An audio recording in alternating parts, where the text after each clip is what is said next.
I would now like to introduce tonight's keynote speaker, Dr. Pamela Trotman Reid, President of the University of St. Joseph's. Dr. Reid is a nationally recognized scholar, and we're lucky to have her as our neighbor. Throughout her career, she has improved and promoted education, STEM, and inclusion through innovative programs. One program Dr. Reid developed while she was a professor at the University of Michigan is a great example of this, the Gaining Options Girls Investigate Real Life, or Go Girl program. It enhances the skills and confidence of middle school girls in the areas of mathematics, technology, and scientific thinking by engaging them in experiences that promote an interest in STEM-related professions. The program's been going strong for 10 years in Detroit, and it's been replicated in Chicago, Philadelphia, Washington, and most recently here in West Hartford, Connecticut. Dr. Reid became the 8th president of the university in 2008 and immediately made an impact. She saw an opportunity to leverage St. Joe's rich and strong curriculum in the healthcare field and successfully launched its university's first doctoral program in the School of Pharmacy. The move has garnered widespread acclaim and is just another great example of promoting diversity, education, and science through innovation. She has received awards from Leadership Greater Hartford, Connecticut Women's Education and Legal Fund, has been recognized as one of 8 remarkable women in business by the Hartford Business Journal, one of Hartford Magazine's 50 most influential people, and was named the 2012 Higher Education Person of the Year by the Northeastern Economic Developers Association. In addition to serving on many boards, Dr. Reid also is on the MetroHartford Alliance, the Wadsworth Atheneum Museum of Art, and was last year appointed by Governor Malloy to the Capital Region Development Authority. She holds a bachelor's degree from Howard, a master's degree from Temple, and a Ph.D. from the University of Pennsylvania. Not too much there, huh? Pam is also a wife, mother, and very young grandmother. And not an original thought, so let me also quote Sheryl Sandberg here tonight. Pam has changed the conversation from what women can't do to what women can do. Ladies and gentlemen, please join me in welcoming Dr. Pamela Trotman Reid.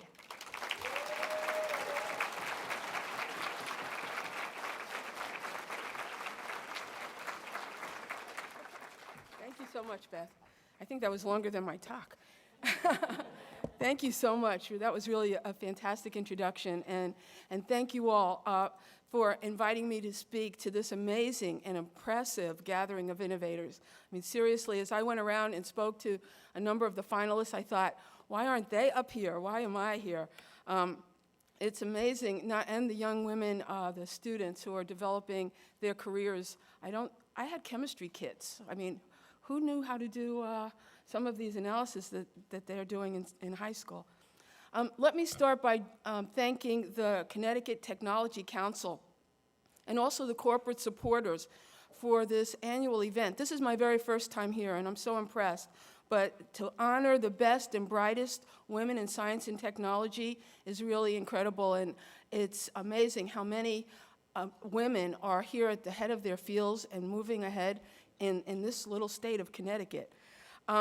Let me also say congratulations to all of the honorees, the women and girls who inspire and are inspired.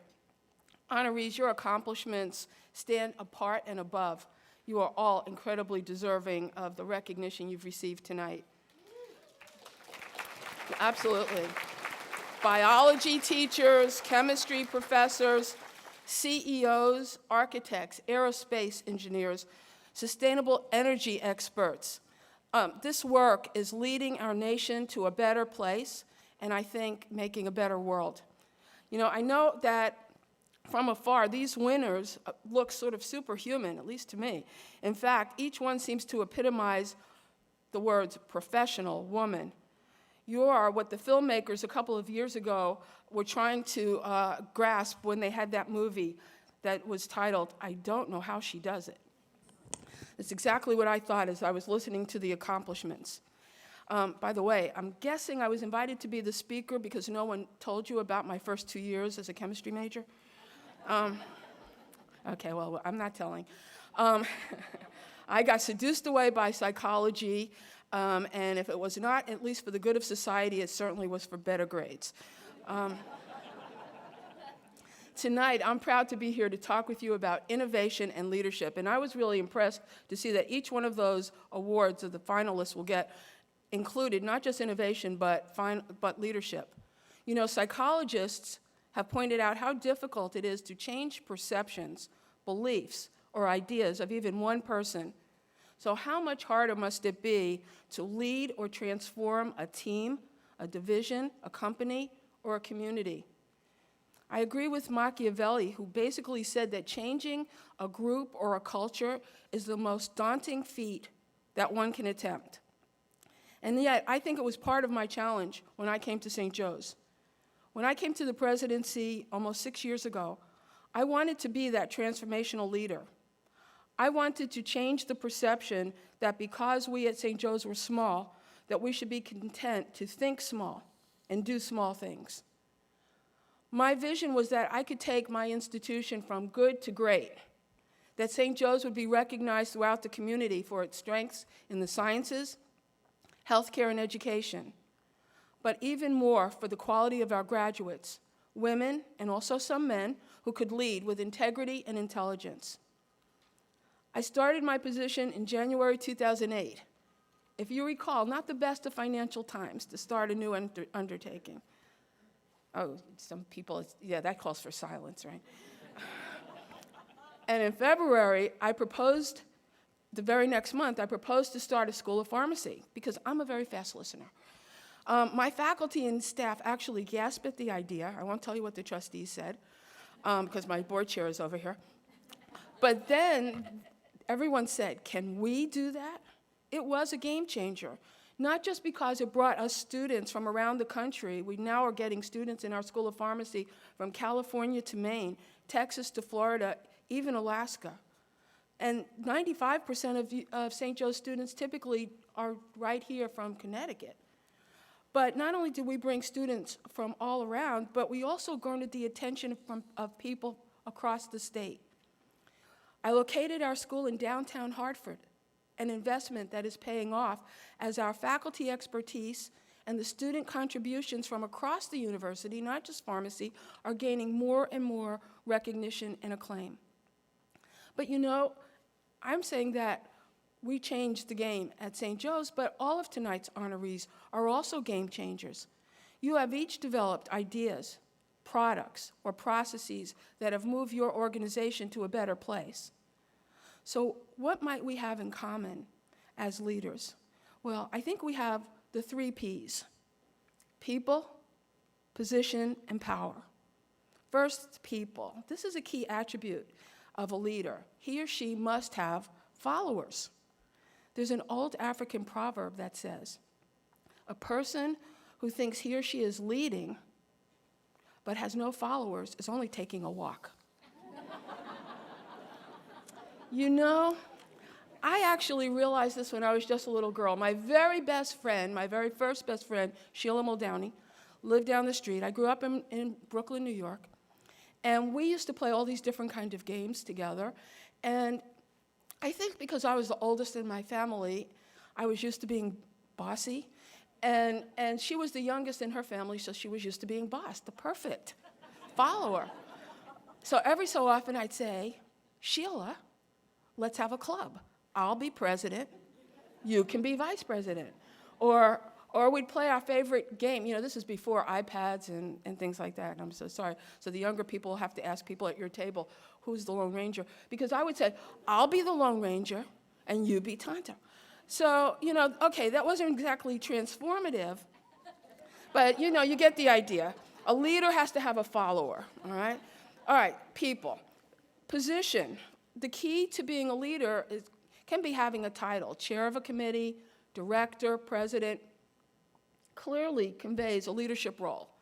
Over the years, I've had many titles: director of an office, chair of an academic department, dean, vice president, and now president.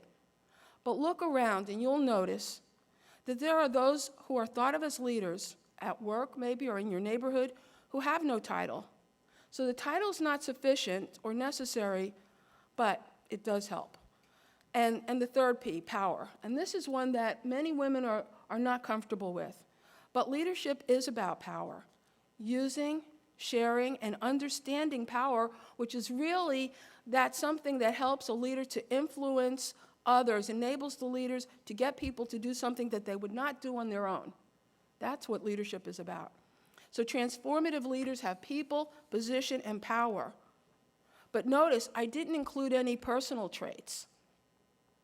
Deborah Rohde, in her book, The Difference Difference Makes, found the assumption that leaders have a specific or distinctive trait, like you have to be tall or cute or a certain age or male, is absolutely untrue.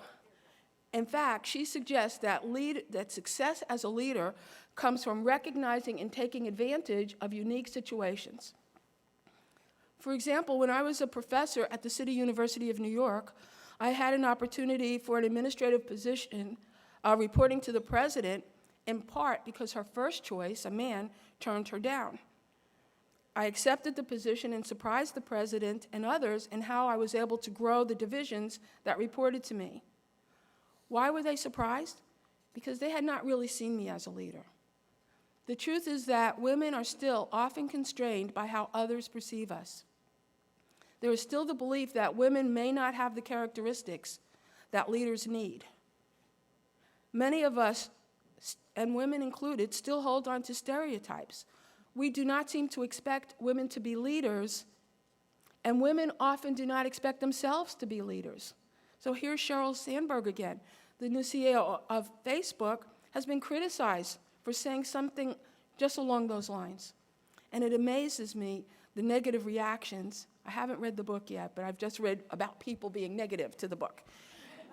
Sometimes that's enough to get into a conversation. But what she's talking about, according to the things I've read, is nothing really new. And she's not the only one who said it. So what are the traits that leaders need? Let me suggest 3: vision, persistence, and self-confidence. People want and expect a leader to have a vision. Now, this term has always been a little scary for me, because when you say, what's your vision, it makes me think that some supernatural inspiration just appears like the Archangel Michael. But a vision is actually a picture of the possibilities, a firm grasp on what you want to do and how you want to do it. Of course, we do not always get what we want. If you hit a brick wall, you might have to go around it, under it, or through it. A leader needs persistence. One of the roadblocks that I recently experienced was in my quest to bring international women to the university. St. Joe's, as I mentioned, has primarily attracted students from Connecticut, very few from out of state, and even fewer from out of the country. However, my view was that in today's global market and in the workplace, educated citizens need to experience and feel comfortable with diversity of people and the multiplicity of cultures that make up our world. Well, just wishing it does not make it happen. It's really taken me about 3 years of reaching out, making contacts, and building relationships. It seems like this is finally paying off, as the university just signed a partnership with the largest women's university in Japan. We became an approved university for students from Saudi Arabia and Oman. We've begun recruiting students from private high schools in Ghana, and this year we've enrolled about 40 au pair students from Germany, Mexico, Colombia, and the Netherlands. So that persistence can help bring success to leadership. But probably, thank you.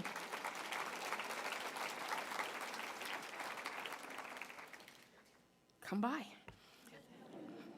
Finally, a leader needs a good dose of self-confidence. And I say this especially to the younger people in the audience and the students. Belief in oneself and in one's ideas. You have to think it's possible before you're able to convince others to work with you or to support you in making your ideas a reality. At St. Joe's, we're currently preparing to build an expansion of our Gender Center, which serves 120 children with disabilities and prepares teachers, parents, and others to work with special needs population. Our expansion will allow us to include a greater focus on autism. But to get funds to expand, we have to convince private and public donors that what we do is amazing. We can't fake that kind of commitment. My staff and I truly believe deeply in the project, and so we have been able to convince, thank you, Catherine, at least the state and a donor to give us some multi-million-dollar commitments towards building this expansion. Belief in oneself helps you to convince other people to also believe in you. Each of the women recognized tonight has also convinced others to support her and their ideas. As leaders, you have inspired, convinced, cajoled, and maybe pushed your followers in the direction you wanted to go. I'm delighted to be here and honored to be here in the company of these strong and innovative women, and to join your efforts to celebrate women's leadership in our community. I think it is important that we continue to recognize the successes and achievements of women. But more than that, to recognize for the women, for us to all recognize that as female leaders, we are in the position to set the course for others to follow. As we build our careers, work to balance family roles, and make a life in the community, let me ask each of you to join me in taking time to inspire and support the young women who eagerly wish to follow in our footsteps. So with vision, persistence, and self-confidence, don't just take a walk, make a path. Thank you very much for having me this evening, and congratulations to the honorees.